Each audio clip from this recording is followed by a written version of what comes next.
Հայաստանի դեմ հիբրիդային պատերազմ վարելու համար Ռուսաստանին ուղիղ եւ անուղղակի մեղադրած իշխանությունը Թերաման տվողները, իրանց անբարոյական ղեկավարները, իրանց անբարոյական վճարողները ԿՊԱ-ականները, որ անգամ վստահեցնում էին, թե Ռուսաստանն է ցանկանում Հայաստանին ներքաշել Ադրբեջանի հետ պատերազմի մեջ, խորհրդարանական ընտրություններին ընդառաջ հակառուսական տրամադրությունների դրոշը իջեցնելու, պրոռուսական դրոշը բարձրացնելու տրամադրություններ ունեն։ Ռուսաստանը մեր մեծ տարածաշրջանում գտնվող պետություն է։ Վիկիպեդիայից գրեթե նույնությամբ արված մեջբերումից հետո խորհրդարանի Եվրաինտեգրման հանձնաժողովի նախագահն ասել է, թե չի հասկանում։ Ինչով են մտածում նրանք, ում զարմացրել է ռուսների հետ չթշնամանալու մասին Փաշինյանի հայտարարությունը։ Կներեք, ես մեկ-երկու տեղ մեկնաբանություններ տեսա, այդ էլ ասեմ, որ վայ ինչ ասում, մենք Ռուսաստանի թշնամին չենք լինելու, այսինքն ինչ պետք է թշնամ, այսինքն այդ ասողները ինչով են մտածում ընդհանրապես։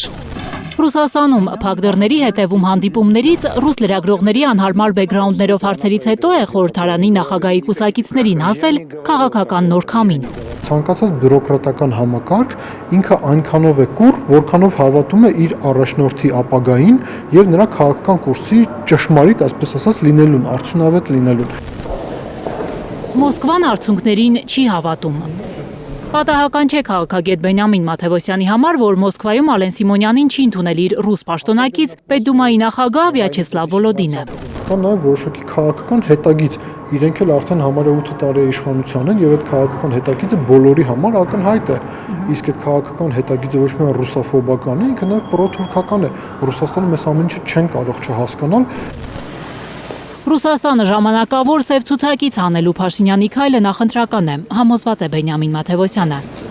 Սա վեկտորիկ փոփոխություն չէ, արտաքին քաղաքականության մեջ մանևրելու փորձ է, սպասողական կարգավիճակ, մինչև ներքին եւ արտաքին քաղաքական գործընթացները ավելի հստակ լինեն։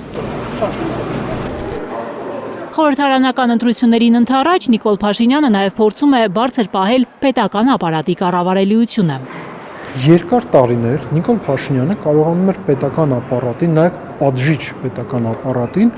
հրամցնել հետևյալ թեզը, որ Ռուսաստանի հետ լավ ենք, Ամերիկայի հետ լավ ենք, Եվրամիության հետ լավ ենք, Թուրքիայի հետ լավ ենք, Ադրբեջանի հետ հարաբերությունները հաստատում ենք, դա հանգեցնում էր նրան, որ պետական ապարատի կառավարելիությունը բավականին բարձր մակարդակի վրա էր։ Քաղաքագետը պատահական չի համարում, որ այս փուլում Հայաստանի քաղաքական վերնախավը նախընտրում է պահպանել անդամակցությունը ՀԱՊԿ-ին։ Դուրս գալու հրապարակային հայտարարություններ չկան։